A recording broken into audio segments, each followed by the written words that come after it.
Kinikilala ko ang dakilang liwanag, na siya ang God Almighty, na siya ang naging langit na Diyos Ama, naging lupa na Diyos Anak, naging tao or siya si Adan, Diyos Espiritu Santo.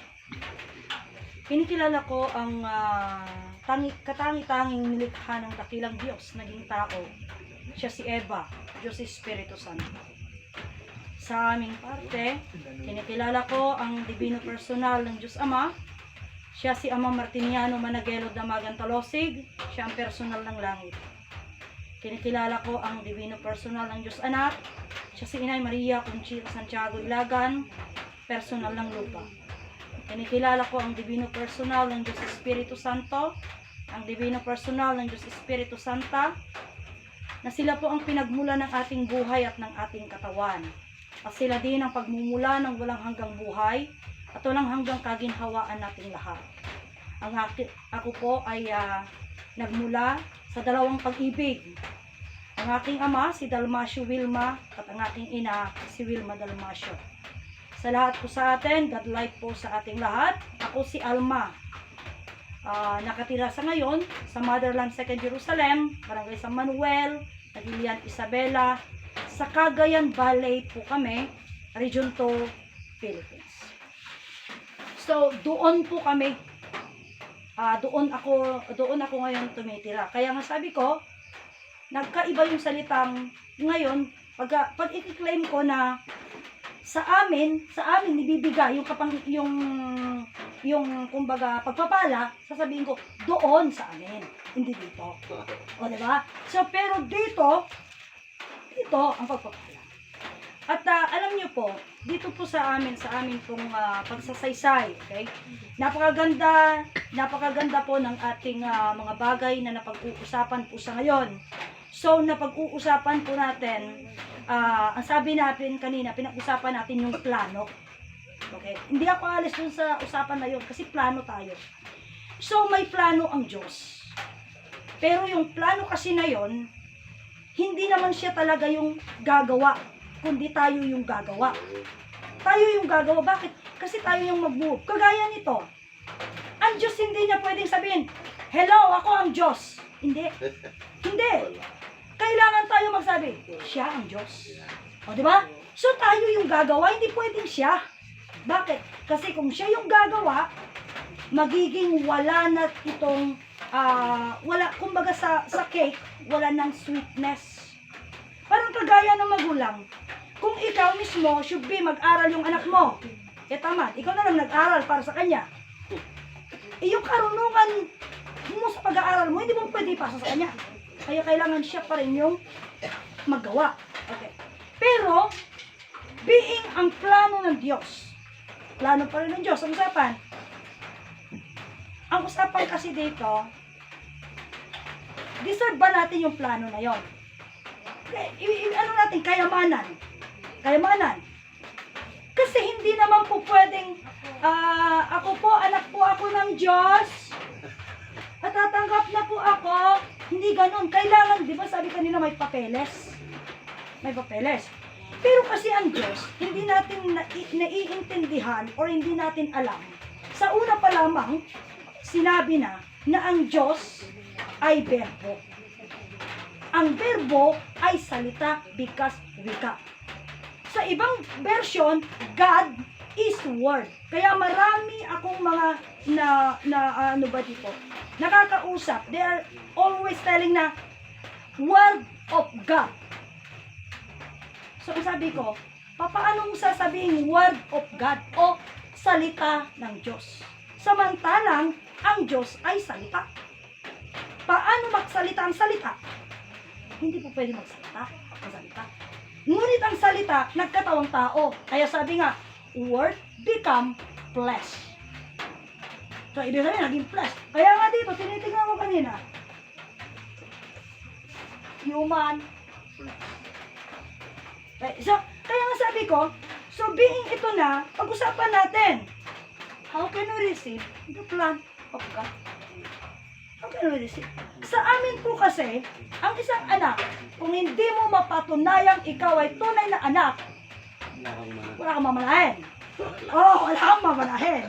Kaya kanina usapan namin ang nanay mo lang ang makakapagpatunay, yun ang tatay mo. So pwede kang humingi ng, mana ko po. Ang problema ang tatay, ay hindi kita anak. Paano kung ilan sa mga babae yun? Diba? So ang kailangan ngayon, kaya nga sabi ko nga, everyone who said or claim na we are the children of God, magpa-DNA test ka na. Para mapatunayan mo, tunay kang anak ka ng Diyos. Ang problema sa kakukuha ng specimen ng DNA na father mo. So, wala. Okay. Literally, ang hindi kasi natin nauunawaan, unang-una pa lamang, kanina pinag-usapan namin ni brother. Kailangan doon sa isa. Hindi buo yun pagkasunod-sunod, pero yun ang unawaan ko. Kailangan ang tao sumamba sa Diyos ng silangan. Ang Diyos na nasa silangan. Ano ba yung lumalabas sa silangan? Araw. Pero hindi natin kilala yung araw. Kaya sabi ko sa inyo kanina, ang Biblia ay nagawa. 934 years na ang nakakalaan. Nagkaroon na. Pero yung una pa lamang, 934, wala pang gabi. 24 hours pa rin. When was the first time nagkaroon ng gabi? Noong 934. Doon pa lamang. Pero, hindi mo mapatunayan yan. Yes, hindi mapatunayan yan. Bakit? Kasi lahat lang tayo, nagpapatunay lang tayo sa libro Biblia. Yun lang, mga kapatid ko. Pero, para mabilis ang usapan natin, kasi kailangan natin mag-claim. Mag-claim tayo. Dito muna mag-claim tayo. Kaya sabi ko kanina, ang Diyos po ay liwanag, buhay, at pag-ibig. So, ang Diyos lang nagmulan ng buhay. Wala nang iba. Ngayon, ang usapan ngayon, kasi kanina ito sabi ko, hindi natin kayang maglikha. Hindi natin kayang maglikha. And then sinabi niya, hindi nakagawa naman, nagkaanak naman, di ba? Di nakalikha. Alam niyo ito, sa totoo lang, ang salita, ang tangi lang magpapatunay sa salita, ay yung salita din. Sinasabi nga noon pa, kasi ito, tayo ay nagmula sa dalawang pag-ibig. Kanina sabi, nagmula daw sa nanay. Pero, adamit na lalaing, nagapo ak kinitatang ko, din magasak kiniinang ka. Di amemoran. Ngam anangagapo. Reason. What is the reason na nagmula ka sa tatay mo, din dumaan ka sa nanay mo, saka ka lumabas? Apay, kung sino-sino lang ba namang babae, pwede mong kalabit-kalabitin, o tayo gagawa tayo bata, ganon? Hindi pwede. May kaso yan. Diba? O kaya kung pwede, sasabihin niya okay, pero naka-pills siya. Hindi po pwede pa rin. Kailangan po ng pag-ibig. Kaya nagmula tayo sa dalawang pag-ibig. So, ang pag-ibig, dahil sa pag-ibig na to, marami nagkiklaim mahal tayo ng Diyos. Pero no one can prove at walang sino mang makasukat kung gaano tayo minahal o minamahal ng Diyos. Wala. Ngunit ang katuruan ito, ipapaliwanag niya kung anong patunay ng bawat isa sa atin na tayo minamahal tayo ng Diyos. Minamahal, ang pagmamahal ng Diyos na nasa atin ay yung buhay. Back tayo. Ang Diyos liwanag, buhay at pag-ibig. Ano yung buhay? Kaya hindi natin alam. Sabi nga, papasok tayo sa kaharian ng Diyos. Actually, noong tayo sinilang, nandyan na tayo sa kaharian ng Diyos. Bakit? Nandyan na yung buhay Makatayo ka kung wala ang buhay? Lumaki ka pa kung walang buhay? Hindi, buhay ang usapan. Kasi nga ang Diyos ay liwanag, buhay, at pag-ibig. It's only circle on that way. Nagre-revolve lang yan dyan. Ngayon, paano natin mapapatunayan na we are the children of God become men? Hindi po tayo pwedeng maging anak ng Diyos or children of God. Hindi. Because God is Word. Ang Diyos ay salita. Hindi po pwedeng magkaanak siya kasi siya ay salita. Kaya nga, God become men. So kaya sabi ko, we are already the children of God become men. Kailangan ipalo natin yon. Kaya nga sabi minsan, anak tayo ng Diyos. Paano ka naging anak ng Diyos? Hindi nila masagot. Kaya nga ngayon, ang tao nagsasalita na lang. At nagiging, wala nang question ha, wala nang question. Pero, nung panahon mag-claim na sila ng kayamanan, ang problema nito pagpakita ka ng patunay na ikaw ay anak ng Diyos. O anak ng Diyos naging tao. Siyempre, sa tanong niya, ako po, anak niyo po ako, bigyan niyo po akong kayamanan, magmamana po ako. Papatunay. Paano kita naging anak? There's a question. Paano kita, yung Diyos naging tao na ito ha, nagsasalita. Paano kita naging anak? Simple. Anak mo ako dahil ang buhay ko galing sa'yo. Wala namang ibang nagmula ng buhay sa Diyos na. That's so simple. Mga kapatid ko. Paano nga na mula ka sa tatay mo, yun yung hindi kasi. Kaya dito ang usapan. Paano mo naging tatay yung tatay mo? Kasi anak siya asawa siya ng nanay ko. Paano mo naging nanay yung nanay mo? Kasi asawa siya ng tatay ko. Yun yung sagot. Pero hindi yun. Bakit? Ang tatay ko, dahil doon sa tatay ko, nagmula ang buhay. Ito mga kapatid ko, ang tagal na panahon actually, hindi ko kayang tanggapin ang salitang ko. Pero slowly, wala akong magagawa, ganun talaga. Ang tunay na tao, lalaki. Ang babae, hindi tao. Alam mo noon, sinasabi nila sa akin yan, hindi totoo yan, sabi ko. Kung pupunta tayo sa earnings, marami ng babae ngayon na mas malaki pang sahod sa lalaki. Yun yung patunay ko. Pero sabi, hindi ganun. Sa Diyos kasi, hindi yung pera ang sukatan. Hindi yung earnings, hindi yung talino. Bakit naging ganun? Kaya tignan nyo ngayon, bago pa mabuo ang pamilya. Tignan mo ha, nag-uusap tayo ng kayamanan, nag-uusap tayo ng plano, mga hari, mga reyna, mga prinsesa, mga prinsipe. Sino ang tatay natin? Sino man sa atin, like me, paano nyo madidescribe, paano ko sasabihin, paano ko ilalahad kung sino ako? Ako po, si Alma Barangan Badwa. Anak ako ng Barangan at Badwa. Kung wala akong magulang na magsasabi na kung sino ako, wala ako. Wala ako. Let's say, paano maging hari ang isang hari? Kasi may magpapatunay. Paano maging prinsipe ang isang prinsipe? Kasi ang tatay niya, hari. Ang nanay niya, reyna. Paano maging prinsesa ang isang prinsesa? Kasi ang nanay niya, reyna, at ang tatay niya, hari. Ngayon, kung hindi natin i-claim na ang pinagmulan natin, king of king, queen of queen, paano tayo magkakatitle? Puro fake ang title natin. Fake ang title natin. Pero ang usapan ngayon dito is ito Ngayon, let's say, pare-pareha Haring Pilimon Riambulansa. And then, mayroon ako naririnig kanina, ama. Anong connection nyo kay Haring Riambulansa? Paano kayo naging konektado sa kanya? By blood, by flesh, by water, by bone, ano? Spirit. Apelido? Spirit. Spirit. What is spirit? Mga kapatid ko. Marami kasi yung nagsasabi na mo dito, hindi ko alam kasi may nagsasabi, ako lang ito. Ako lang po ito, hari walang sino man.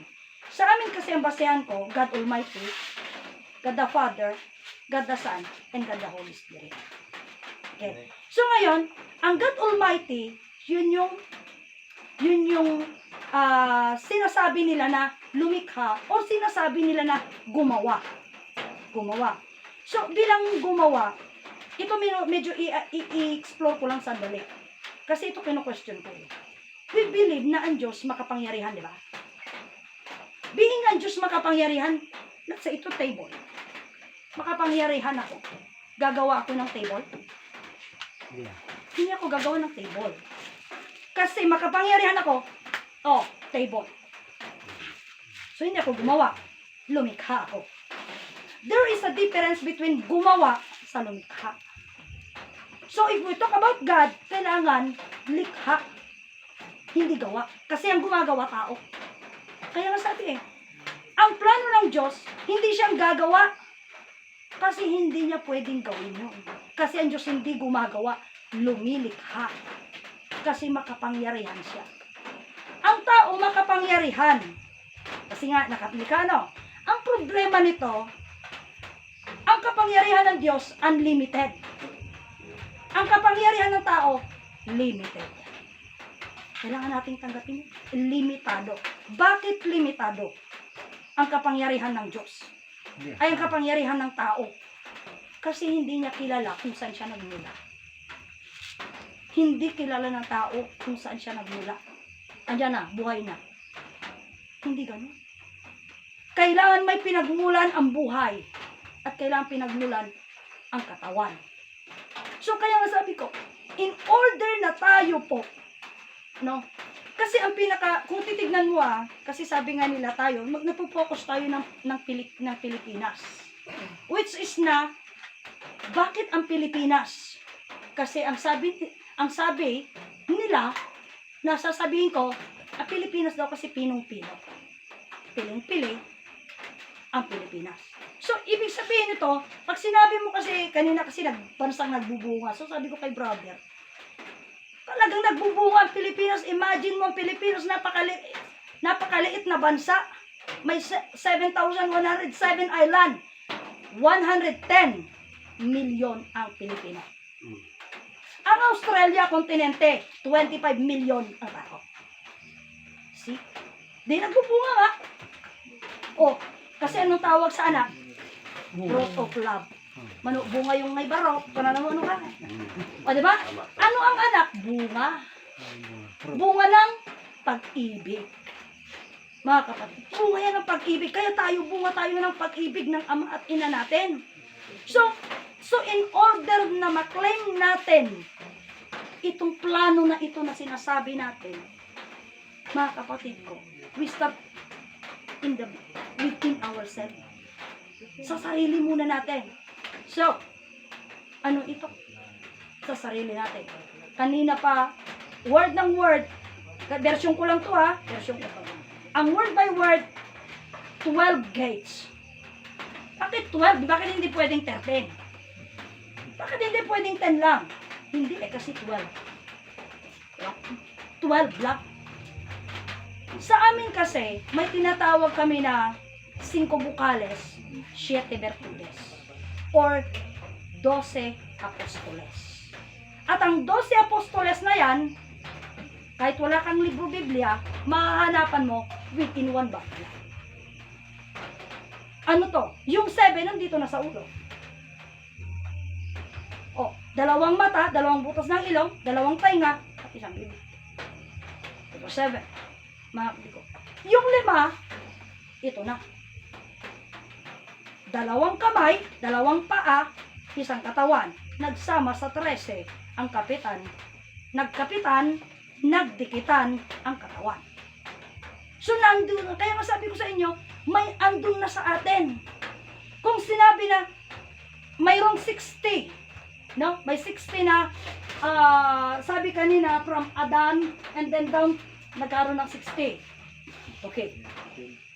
Kasi hindi ko alam kung magkaagma doon, pero sa amin everyone on us 75 times lang ipinanganak.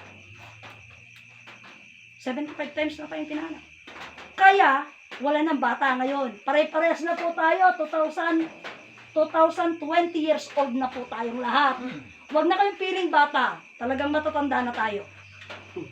Kasi ang buhay, edad 2024 na. Ilang araw na lang, mag-iedad 2025 na tayo. Ganun na. Kaya sabi nila, ang dami-dami ng sakit, meron din yung sinasabi na bata pa genius na. Kasi imagine mo matagal na siyang naisilang. Pero nablablock na kasi nablablock kasi tayo dahil yung kasing kaalaman na hindi natin alam ang gusto natin. Mga kapatid ko, lalabas ngayon yung punto ng wisdom. Ang wisdom po hindi inaaral sa school. Balik ako kanina. Ibibigay ng Diyos ang kaalaman, karunungan sa mangmang. Ito lagi nilang ginagamit. Paano ba ang mangmang? Ang mangmang po walang pinag-aralan sa edukasyon. Pero tinan mo, bakit nung unang panahon wala pa ang Espanyol dito sa atin? Marurunong na tayo. Marurunong na yung mga unang mga ano ba tawag dito? Mga tribes na nagmulan natin, mga noong Pilipino na yun, marurunong na yan sila. Mayroon na silang mga sariling babaylan. Mayroon nga akong narinig na pagka naiwan daw yung bag, aawit lang, igaganyan, andyan na yung bag niya. O di ang galing. Kaya lang kasi, ang problema, kaya nga sabi kanina ni Hari, kung ganito lang, mga mukha, ganito lang. Kaya kailangan magsutana para sa ganon, makita ng tao, pare pala. Kasi kung titignan mo, masyado tayong naniwala sa pinag-aralan. We like it or not, we only believe sa guro, sa abogado, sa doktor, at sa pare. Yun lang pinaniniwalaan ng tao. Yung tao, ikaw mismo na, balik na tayo doon. Paano natin patutunayan nga kung sino tayo? Ang buhay po makapangyarihan. Kitam, lahat ng nerves ng katawan mo kaya niyang galawin. Kasi may buhay ka. Pag wala ng buhay, kahit pilik mata lang, hindi na. Kasi, ang buhay makapangyarihan. Another one, pumunta ng abroad. Kahit ilang milyon kaya mong kitahin kasi buhay ka. Pagpatay ka na, wala na, ikaw na pagkakitahan. Bakit ka pagkakitahan? Unang-una, pinagkakitahan ka sa ospital. Pinagkakitahan ka sa funeral parlor. Pinagkakitahan ka ng pare. Di pinagkakitahan ka nila. Pagkakitahan ka pa, inton ipalagip na ka manan. Anniversary. Na pagkapatay mo, birthday mo, hindi na matapos-tapos. Na pinagkakitaan. So, ito mga kapatid ko, ano sa yung narong yung gagawin na magsutana?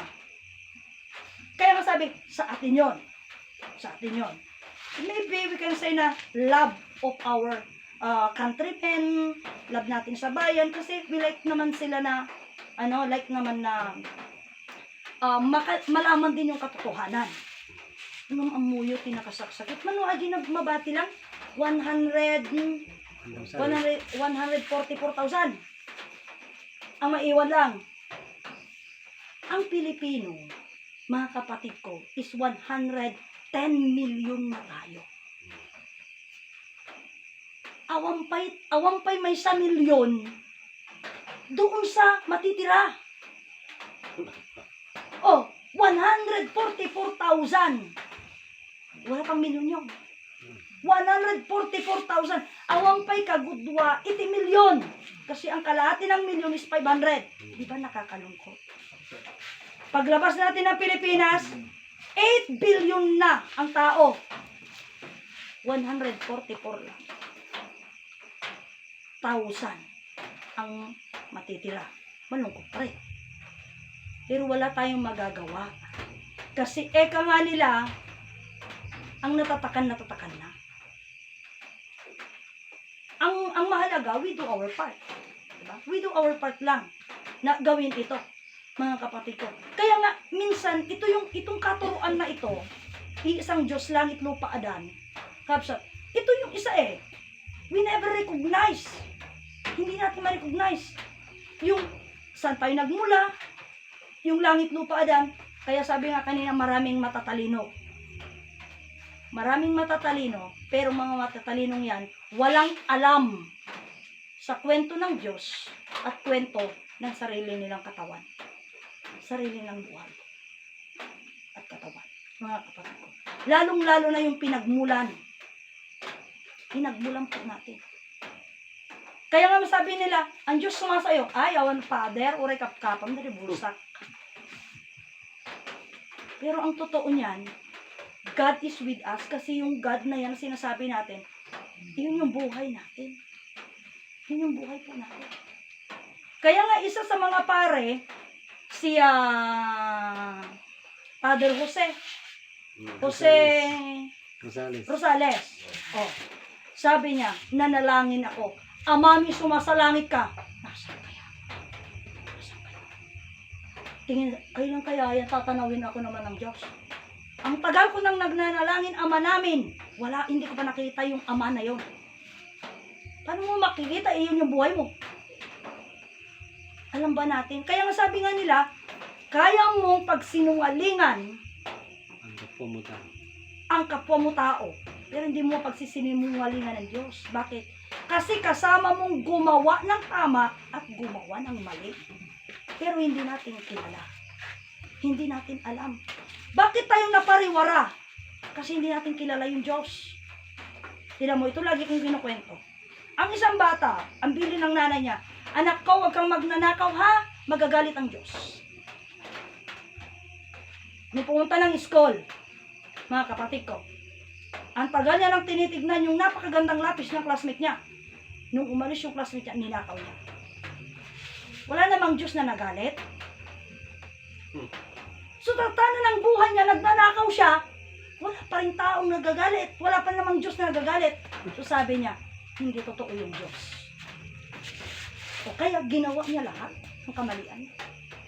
Pero, all alone, hindi natin alalaman na ng Diyos nasa sa atin. Mga kapatid ko, kaya nga sabi nga, ano ang plano ng Diyos? Sa amin kasi, una sa plano ng Diyos, mabuhay na walang hanggan. Na tayo, mabuhay tayo ng walang hanggan, na hindi yung uugot-ugot. Mga kapatid ko, tayo will be look like sweet 16, 17, 18, and 19. Yun yung magiging mukha natin. At magbabago na tayo, hindi na ganito kaliliit. Kasi maliliit tayo eh. Mga kapatid ko. Kung kilala natin yung giant, tayo mga giant tayo. And then another one, mga kapatid ko, mabubuhay tayo na maginhawa. Hindi tayo maghihirap. Hindi tayo maghihirap. Bakit tayo maghihirap? Anak tayo ng Diyos, naging tao. Makapangyarihan ng nanay at tatay natin, tapos tayo maghihirap. Unfair. Unfair yun. So, paano mangyayari? Magkakaroon tayo ng wisdom. Sa amin, ang wisdom kasi ganito. Magsisimula ka sa word na wish. Ano yung wish mo? Hihiling ka. At yung hiling mo, nandyan na. Nandyan na. Wish ko na may bagong damit, andyan na. Yun yung wisdom. No ano man yung gugustuhin mo, may parabon pagayatan ni Diyos, yun yung magkaganap. Yung gugustuhin, yung para lang sa Kanya. Mga kapatid ko. So, magkaibang back na tayo, balik na tayo. Sa tagal na panahon na nagkakausap kami nila Haring Alex at Haring Baldo, hindi ko na ikukwento sa kanila na actually ang Inay Conchita at Ama Martiniano nagpangako na rin ng maraming kayamanan. Ngunit, ang usapan ganito, gintong puso muna mga anak. Gintong puso muna. Kasi sa pagdating ng karamihan ng pera, kapsa, pag marami na tayong lahat ng pera, pag may Ferrari ka, may Ferrari din ako. Kung gaano katulin yung patakbo mo, kailangan mas matulin ang patakbo ko. Depende kung alam mong mag-drive. Mag-aaral na ako O, di ba? Paano wala nang magtiteacher? Lahat Yun ng lang ang magpipirari. problema. Mga kapatid ko. So, being ganon, so Jcas lang ay kumati Ilocano, ako ang pagparayaga mo na ta. No? Ada kanya mo, di anyabay. Di ba? Ito yung sabi niya. Siyempre, alam nga namang Toyota pang sasabihin ko, Ferrari naman na Ang sabi ka kasi nila, pag pangarap na, sky's the limit. O, di ba? Alam nga, Toyota pang sasabihin ko. Sports car na, ano? Hindi na sa akin. Ferrari. Hindi na sa akin. Ay, hindi na. Oh, Pero isip na. ganun ang mangyayari, mga kapatid ko. So, kaya sabi, kailangan na amunta DJ anos pasensya. Apay anos pasensya. Parang noon, kagaya noon. Pagka in-overtake ako, masama yung loob ko. Lalo pag ang motor niya Yamaha. Na, inuputikan na ko, Honda Drive ko. O, di ba? Masama sa loob ko yun. Pero, alam nyo sa totoo lang, Yung pala yun, pride kasi natin yun. Kaya nga sinabihan ko na kanina ng Ferrari. Di ba? Eh kaya no, pataray ti matulin, di matulin din patakbo ko. Eh saan kami pupunta? Sa bangin. Kabatayan. Pero kung mayroon yung gintong puso, ay nagarod nga eh. Nangarod nga eh, mas magaling siya eh. Yun yung hindi pa natin kaya. Yun yung sinasabi sa amin ng Inay Conchita at Ama Martiniano, hindi nyo kayang i-handle ang pera. Kasi pag may pera na, hello mall, o everyday sale, ano ka pa? Alam nga naman gusto nyo ganito na itsura ko. Magugusi naman na ako. Pupunta naman na ako sa ibang bansa. Ano ba? Ganun ang mangyayari sa atin kasi hindi natin natikman pa yung mga yun. So, pag dumating yung pera na wala tayong disiplina, hawang mabati dito yung lubong. Awang mabati dito yung lubong. Pero totoo mayroong pera. Totoo may pera, mga kapatid ko. Magkakaiba lang tayo ng bersyon, mga kapatid. Kasi sa inyo, sa Sarangani ang kwento. Pero sa amin hindi. Dito sa Sierra Madre. Sarangani? Sa Ay, Sorsogon ba yun? Basta doon sa banda doon. sa Mindanao Yung Giterium. Doon yung pumunta doon. Surigao ba yan?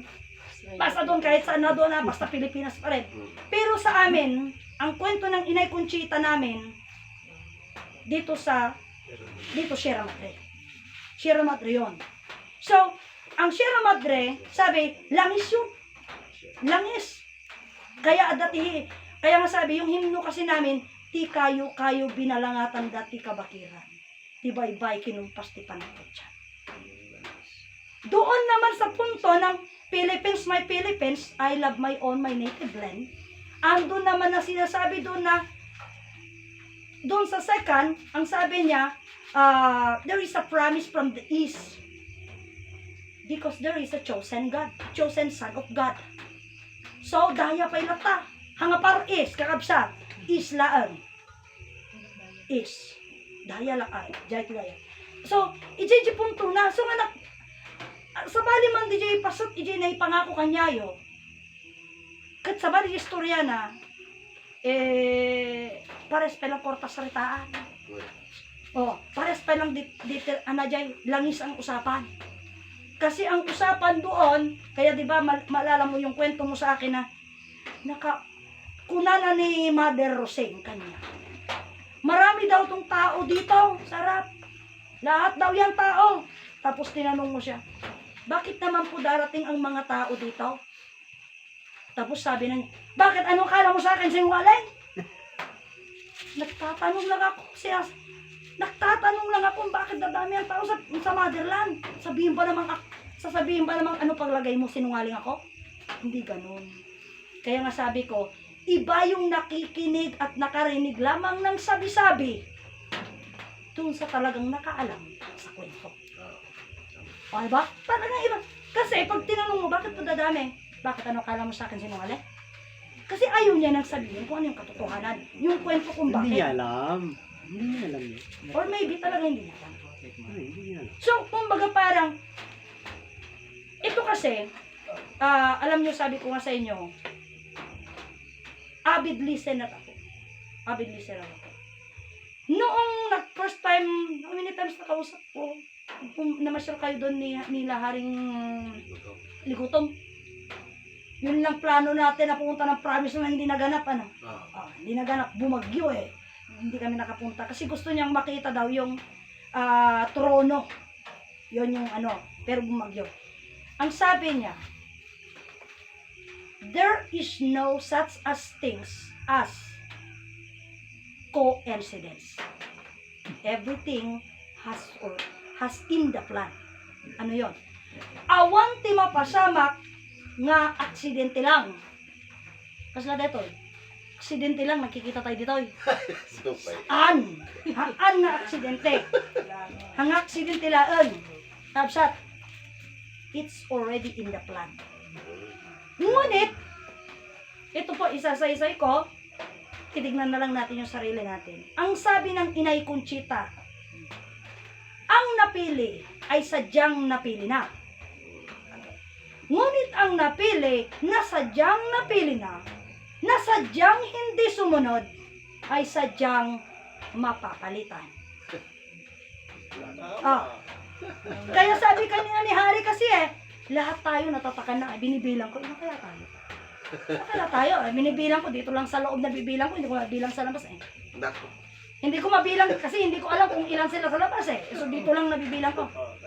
Oh. So ang problema, so talagang tayo was already been chosen. Pero ang pag-ingatan natin, ang napili na sadyang hindi sumunod ay sadyang mapapalitan. Sadyang mapapalitan ito. So siguro din, huwag tayo magmataas, ay hindi matutuloy ang plano kung wala ako. 1 Gs ano yan? Hindi po pwede yan. 1 Gs is also yung binasabi niya. Sige pala, please. Hindi ganon. Hindi mo sasabing, magmalaki ka sa amin lahat. Oy, hindi matutuloy ang plano kung wala ako. Kaya mag-late ka na. Lumarga ka na at kung saan ka na pumunta. Bahala na sila. Darating ko kung ako kung gusto ko. Hindi. Kasi ikaw ay sadyang mapapalitan. Ganon po yun, mga kapatid ko. Pero yung ganito na bagay na ginagawa natin, sabi nga, ang Diyos ay liwanag, buhay at pag-ibig. Ang liwanag, yun yung kaalaman natin. Yun yung kaalaman natin. Ngunit kung ang kaliwanagan or ang kaalaman, mga kapatid ko, anan nga kita nalaing natin. Hindi yun, mga kapatid. Hindi yun ang magiging basehan. Kasi nga, matalino man tayo. Tinan mo, ang mga matatalino, nung iniwanan ng buhay, in memory na lang sila. Diba? In memory na lang sila. Oray an anunda nga alayan, di puntod ni Fernando po Jr., patay na yon. Patay na. So bakit ka pa mag-idolize? Patay na yon. Kaya, isa pa, ayokong ito narinig ko ulit kay Haring i-remind ko lang sa atin ni Haring Ligutom. Ang sabi ni Haring Ligutom noon, kasi tanong ko, sabi mo, mayaman ang Pilipinas, maharlika. Opo, bakit naghihirap tayo? Yun yung tanong ko, bakit naghihirap tayo? Tapos alam mo, sabi niya, actually noong unang-una pa lang, hindi ko matanggap din yung sagot niya. Pero nag-iisip ako. Tapos sabi niya, alam mo kasi, yung being mahirap tayo, yun yung protection natin. Yun yung protection natin. Posible ka mga protektan na katikariga mo. Sa bagay, paano ka kikidnapin na wala kang pera? Diba? Hindi ka makikidnap kasi wala kang pera. Now, kanina sabi ni Haring Alex, kastoy lang, mamati na nga raw. Kailangan yung aircon. Diba? Tingnan mo. Kasi sa atin, pag sinabing aircon, wow. Wow yun Pag umiinom ng nakabattle na ganyan, na tubig, wow. Diba? Wow, ganun. Pero hindi natin alam, yung aircon, peke na hangin yun. Nakakasira yun sa katawan natin. Ba't may ingit doon? O, diba? May pambili sila ng ganyang tubig. Ipatay na tubig yan At mamamatay na tubig yan Pero plus, yun ang hindi natin nakikita. Positive ayon ang Kaya, isa pa, negative. pag marami tayong pera, magkakapatid, ito, diretso sa Rita, wala tayo dito. Tama. Ang ilan, nagbo-ballroom dancing na yan. Yung ilan, nandun doon na sa mga nightclubbing, drinking with the, kahit ano-ano pa. Yung iba, baka nasa Cebu, nasa Boracay, nasa Hong Kong, nasa Japan. Ganun na. Wala nang maiiwan dito. Pwede po? Pwede. Wala nang maiiwan. Meron pa rin. Wala nang. Tayo, mayroon. Yun po. Kaya nga sabi, pagdating ng pera, yan ang pinakamalaking tentasyon. Correct. Napakalaking tentasyon yan. Kaya nga, di mo lang tinudan. Kasi po, tingnan mo habang nandyan na yung pera,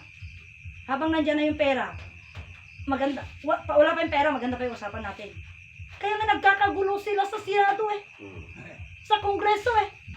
Dahil sa pera. Nasanay na sila milyon-milyon. Tayo, thousand. Pag nakahawak ng milyon, how?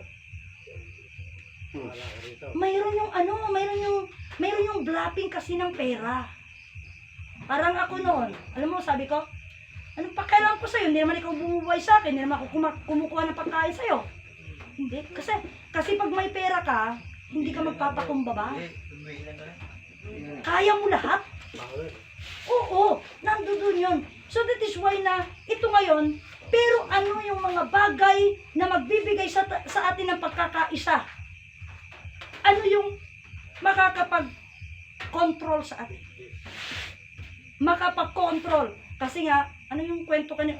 Ang alam ko dito, ang kwento nagkaroon ng, ayaw niya muna magkaanak, kaya nagkaroon ng, nag-take ng pills. So, nag-take ng pills, hindi na muna magkaanak. O, di ba, hindi na magkaanak. So, being yung ganon, naging attitude na yung mga ganyan, basta mga ganong bagay. So, ang problema nito, mga kapatid ko, nagiging wild ang tao. Nawawala yung responsibility. Pero ang nakakubli sa lahat ng bagay, actually, sa lahat ng kwento nila, hindi nila nasabi ang pamilya. Tayong lahat ay nagmula sa pamilya. Ama at ina. Kaya kung titignan mo, bakit si Haring Ray Ambunanza mayroong reyna? May tinatawag na reyna. Sa isang pamilya may reyna, may hari. Bakit? Pamilya. We never valued a family. Which is na isang bagay kung bakit ang Pilipinas was chosen. Kasi ang pamilya ay kayamanan. Kaya lang, sa mga nakapag-aral na, ang pamilya, pasanin. Alam mo? Bakit naging pasanin ng pamilya? Kasi susuportahan mo. Diba? Susuportahan mo. Pero hindi natin nakita yung process. Kaya nga, ang dakilang lumalang, naging langit siya. Tinawag nating ama. Naging lupa siya. Tinawag nating ina. Hindi ko lang maalala kanina yung sinasabing langit at lupa. No? Diyos sa langit at Diyos sa lupa. Adan sa langit at Adan sa lupa. Yun yung narinig ko kanina. Iisa lang yun. Kasi mismo ang dakilang lumalang mismo, yung naging langit, naging lupa, at naging tao. Kaya tayo, pamilya tayo ng Diyos. Kasi siya mismo yung naging tao. Kaya nga sabi nga ng isang narinig ko isang pare din. Sabi niya, wala daw sa Bible yon. Hindi ko lang alam kung totoo. Pero sabi niya, ang sasabihin daw niya is actually, nasa aklat daw ng hiwaga. So mayroon pa palang aklat ng hiwaga, maliban sa Biblia. Ang sabi niya, nung unang panahon, ang Diyos ay nakisalamuha sa tao. Ngunit ang tao, hindi nakilala ang Diyos. Hindi nakilala. Tama. So ganun. Kaya nga, kasi, ang Diyos, mga kapatid ko, kaya nga, pag-iisipan natin, hindi tayo, kaya kung titignan mo, bakit naging dukha ang Pilipino? No, mahihirap ang Pilipino, kasi mga mangmang, walang pinag-aralan, pero likas ng matalino. Tingnan mo, kung nakapunta sa ibang bansa, ang isang job, isang man, kaya niya ang 4 job. Electronics na, sweeper pa, vacuuming pa, pagpakatin mo pa ng metal, pag-driving mo pa, kaya niya. Likas ng matalino. Paano niya nalaman yun? Kasi likas na siyang matalino. Ngunit ginusto nila na always lang siyang kamangmangan. Always lang siyang kamangmangan. Bakit? Bakit kinover up tayo ng Diyos being mangmang? Mga kapatid ko. Kasi, diretso sarita, pag mangmang ka, wala kang pinag-aralan, kayong tinatawag pa rin na inosente, diretso sarita, virgin pa'y dajay. O, awan ang muna. Totally. Pero likas na po tayong matalino. We like it or not. Likas na tayong matalino. Mga kapatid. Ang dakilang lumalang or kung bakit tayo naging matatalino kasi sa dakilang lumalang. Ngunit ang kaalaman natin, kasi dahil sa dahil sa adal, nawawala yung ugali natin. Di ba ang Pilipino is like, nawawan ka na, mapagparaya siya, o bibigyan ka. Yung matalino, bahala ka mo, dito rin, mabisinang ka niya, ganun. Being matalino na, being edukado, nawawala yung sense niya sa doon sa kalahi niya, doon sa kapatid niya. Kaya nga tingnan mo, pag mahihirap, magkakapatid kayo. Pag lumaki na kayo, may mga pera na kayo, di na kayo magkakapatid. Ang magkapatid lang, kung may pera kayong dalawa, magkapatid kayo. Yung walang pera, hindi niyo kapatid.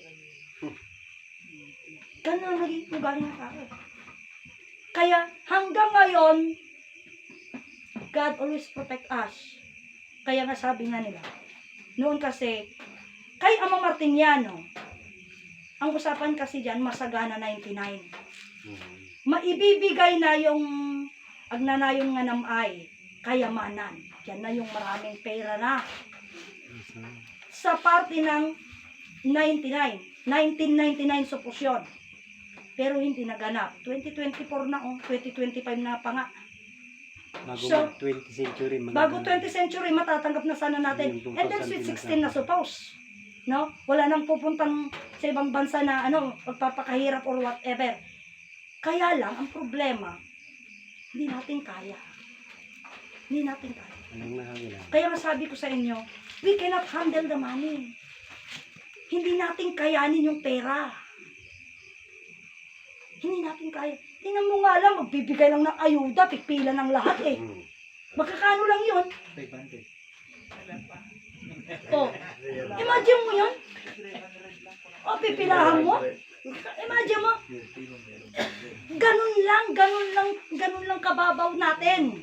E pag milyon na, o pinakaraw-karaw. Hindi na yun. Kaya sabi ko nga, kailangan pa ng Diyos na i-condition yung mind natin. Kaya sabi ng Ama noon, masapul nga adalan nyo nga adipan ng tikwarta. Tatmo tikwarta, ang isang mga dipan kada kayo. Kailangan nyo malaman kung paano yung alipinin ng pera. Paano mo naman ang alipinin yung pera?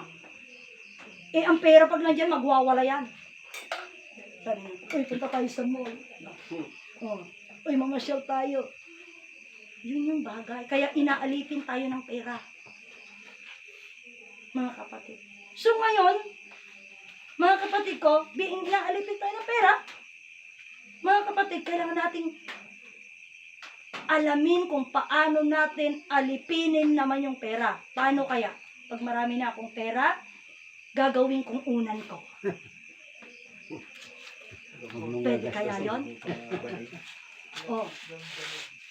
Kaya nga sabi ko, money is actually a big temptation. Kaya marami na yung nag-aas. Parang kagaya, mag-back tayo para honestly speaking lang ito. Honestly. Ako actually, sa lahat ng narinig ko na propesiya ni Haring Philemon Reyang Bonanza, I'm not looking forward na maganap ito. Ngunit, honestly speaking, nagiba sarak na ito. Tinignan ko ito ng mga salaminan ko ito. Unang-una, actually, nung usapan namin ni Haring Alex, ang sabi niya 2024. Actually, sinabi niya nga August. Then, nung nagtagalan, sinabi niya ng 2022. Okay. So, 2022, 2024, yung mga ganon. Gumanap yung 2024, August. So, sabi ko, paano na yon? Pero sabi ko nga sa inyo, ang mga propesiya, ito'y maging salaminanan. Salaminanan ito. Kung hindi naganap, mayroong rason. May rason. Parang kanina nagkukwento kayo, talagang promising na yung gulong ng motor namin ang sasabog. Kasi kung yung gulong ng bus na sinakyan nyo ang sumabog, marami nakasakay. Ban lang amin. Ban yung sinakayan nyo. Mas malaki pa rin problema. Delikado yun. O mas delikado pa rin yun. No, pero kami, kaya namin i-handle yun. We can handle. Delikado rin po kayo pag sumabog. Sumabog yung ano, pero Mabog talaga. Sumabog yung gulong. Sumabog, buti hindi kayo na-disgrasya. Oo. Yun ang- Oo. Pero Salamat kung sa ano, minsan, pag sumabog, madi-disgrasya rin kayo doon. hindi. Merong Sumabog ano, talaga, putok yung gulong, pati Kaya- exterior. Talagang ano. Kasi, So, anyway. naka-assistant mo. Opo, so, kaya ganun. So, yung sabi ko, so there is something like na, pagsasabihin mo nga, isa rin, sabi kasi ni Haring Baldo, kanina pa sana kami umalis. Kaya lang hinihintay namin yung magdadrive. So sabi ko, everything has a reason. Kasi yung mga nadaanan namin, basa-basa na yung daan, ibig sabihin may malakas na ulan. Pero dahil na late kami, very dry, hindi naman very dry na yung daan, basa-basa nga. Pero kami, okay kami na nagbiyahe kasi walang ulan. Diba? Mas mahirap kung may ulan. Madulas eh. Madulas. Pero nung bumiyahe kami, manangaasi nga Diyos, kahit ambon wala. Kasi katatapos ng ulan. Mas maganda yung timing namin. Pero hindi. Yun kaya masabi, lahat po ng panahon o lahat ng mga bagay na magaganap is nakatakda na. Pero kung magmamadali ka, parang yung may sakit niyan, may bukol daw. Pa-opera mo na kasi may pera ka. Pero kung wala kang pera, agan-anos ka. Wala. Wala. Ganun lang po yun. Pero, makakangkanta ako. Kanta. Walang limit yan ha.